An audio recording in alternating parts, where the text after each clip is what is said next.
Welcome to Area Study 2. This is personal identity. Let's just recall that Area Study 1 focused on the concepts of mind and body. The key question you were probably looking at was something along the lines of what is a human? Is it the material, the body, or is it immaterial, the mind, or as with the previous cycle of this course, the soul, or somehow both? Area Study 2 addresses the question of personal identity. So it's looking at, is there a basis for the belief that an individual remains the same person over time? I'm not going to just read this because I think you can do that yourself.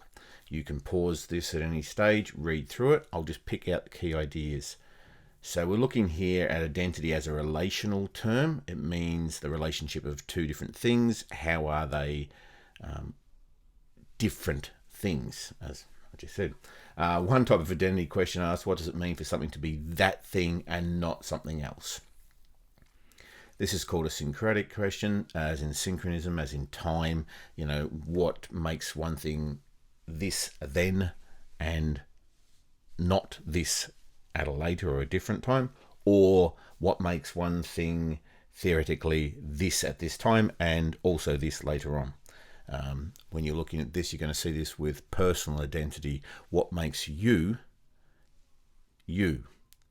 Obviously, there will be questions to do with materialism here, harking back to Area Study 1. Most of you will have discussed this with your teachers or will be getting a chance to discuss this with your teachers.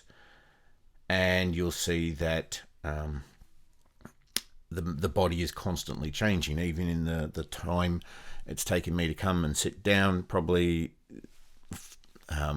eyelashes fallen off. So I'm not the same material thing that I was. And yet I have the same personality, or we identify me as the same thing.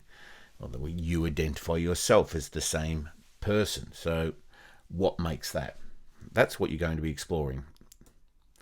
The key identity theories, which you should know, would be same body theory, same brains theory, same minds, and mental connections theory. This idea that there is sort of like a psychological characteristics which connect something over time. You are able to use all these terms in the exam. Your key text, John Locke on Identity and Diversity. You can pause that and have a read through there. It just sums that up. David Hume. David Hume is more complex than might first appear. It might appear that you probably picked up that the VCE course tends to have, say, three thinkers. One thinker will be saying it's this, the other thinker will be saying it's not this, and the third thinker will be saying it's in some way this and this. But to say that David Hume is disagreeing with Locke, to make it that simple, that Locke says there is a self and this self is consciousness, and that Hume says there is no self. If you just do that, you're treating Hume far too simply. Hume is much more complex. Hume does have a concept of identity. He just doesn't have a concept of a continuation of identity. So for Hume, a thing there, if we were to freeze frame time, we could look at, say, an apple and say, there is the apple in that period, or that point. Although here you're going to have to unpack bundle theory to say that there is no such thing as apple. There is just round, red, juicy, etc. But the concept we have of a continuous apple, i.e. an apple I'm holding in my hand over a period of a couple of minutes, that is the same apple, he would deny that, but he would say that there are instantaneous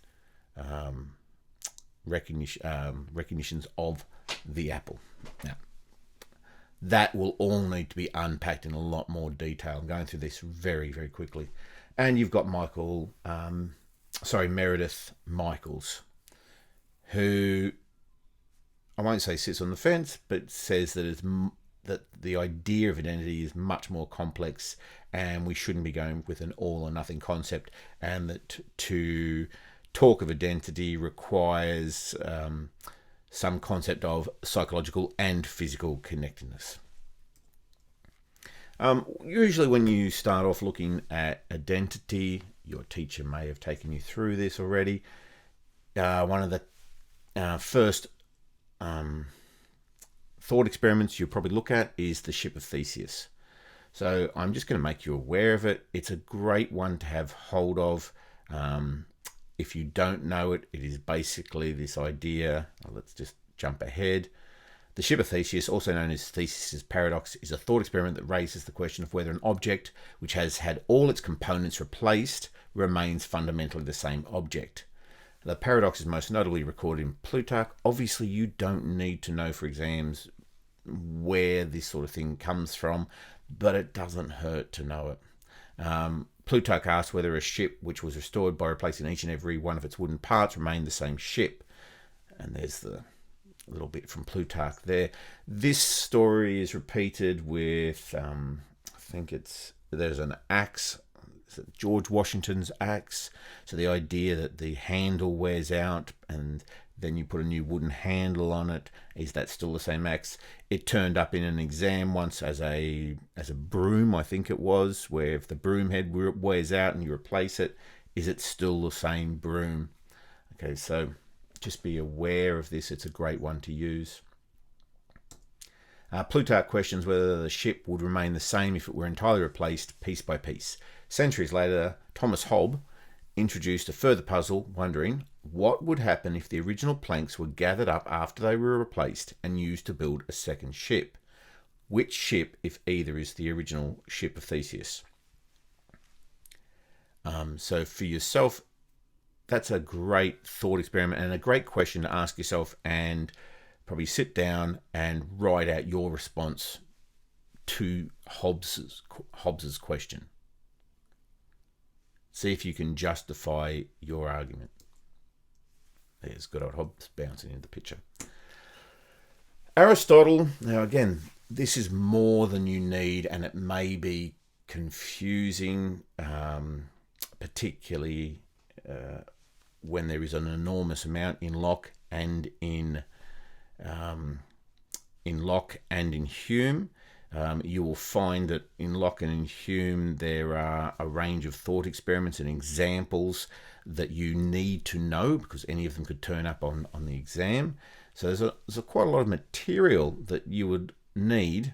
So let's just take this as icing on the cake.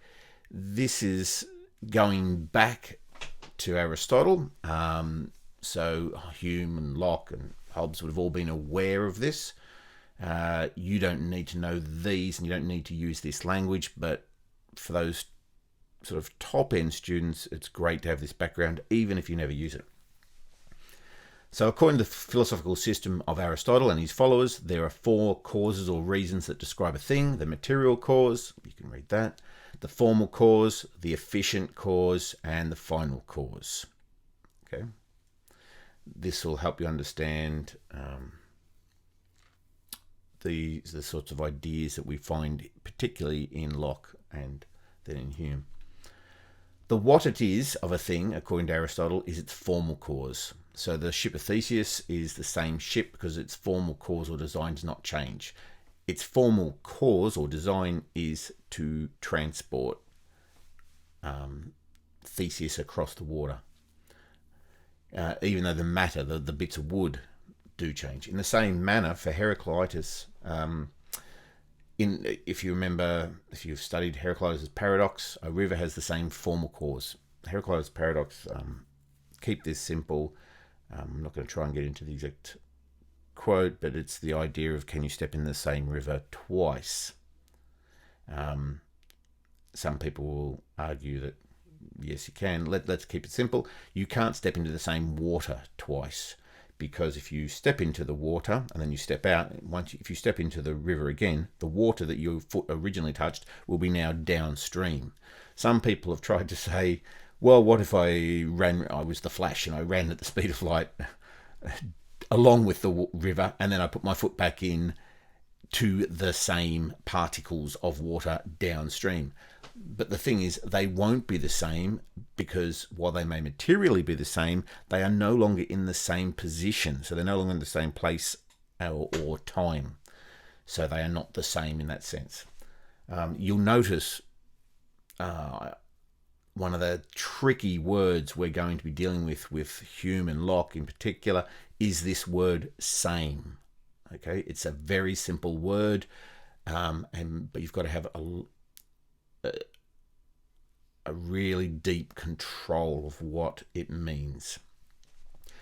So in the same manner for Heraclitus' paradox, a river has the same formal cause, i.e. that it is a river that carries water, although the material cause, the particular water, changes with time, and likewise for the person who steps in the river. According to Aristotle's final cause, the ship of Theseus would have the same ends being its purpose, those being mythically transporting Theseus and politically convincing the Athenians that Theseus was once a living person. The efficient cause is how and by whom a thing is made. In the case of Theseus, the workers who built the ship in the first place could have used the same tools and techniques to replace the planks in the ship. Okay. So here we go. I was saying that this word "same" is a really difficult word to control in all these discussions. One common argument found in the philosophical literature is that in the case of Heraclitus' river, one is tripped up by two different definitions of the word "same." In one sense, things can be qualitatively identical by sharing some properties. In another sense, they might be numerically identical by being one. As an example, consider two different marbles. They look identical. They would be qualitatively, but not numerically identical. A marble can be numerically identical only to itself. They are both marbles, but they are different marbles. So they are both marbles, so they're the same, but each one is a different marble, so they are different. Okay, and that's the distinction, the way we are qualifying the sense of in what sense they are same and in what sense they are different. Note that many languages actually differentiate between these two forms of identity. In Germany, for example, gleich is equal and self-same are the pertinent terms, and so on. So particularly if you speak other languages, you'll probably have already identified this. Both Hume and Locke's theories are underpinned by their understanding of time. I won't go into that in detail here, but you should be aware of that there are different theories of time. Is time linear? Is time cyclic?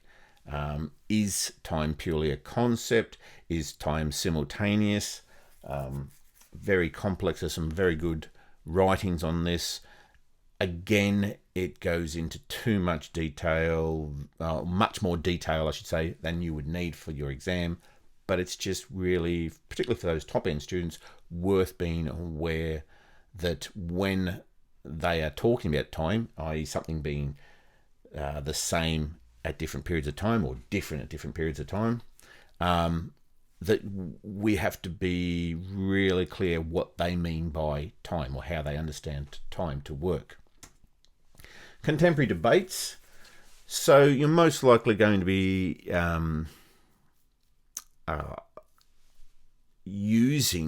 so you'll have in section A of the exam, you might be using Locke and or Hume or Michael's as direct questions about their text, but you might also get the opportunity to compare to. It used to be in previous cycles that we would do a lot of use of contemporary debates and use the thinkers to discuss them. The current cycle is really focusing on sort of more, I would say, a comparison of the thinkers and how they are different, where they differ in their thought, but they are often using these contemporary debates to unpack that. So it's a really great opportunity here for you to look at concepts of identity and think about why it matters actually in in the world you live in. Cosmic surgery, organ transplants, neuropharmacology, genetic engineering, cloning, sex change, gender reassignment, implanted memories, amnesia. There's some wonderful popular fiction on this. There's some wonderful movies you could watch. Sunshine of the Eternal Spotless Mind is one that has turned up before, one of my favourite films. Crimes committed under the influence of drugs. If you commit a crime under the influence of drugs, but then you cannot... crimes committed but forgotten. Same thing I was getting at here. If you commit a crime and then cannot remember that crime afterwards, if memory is the criteria that we are using for identity, as we will see in one of our thinkers, then are you... or were the crime... was it the same person who committed the crime? So can you be charged? So that's what we're going to be looking at. Let's get on with it.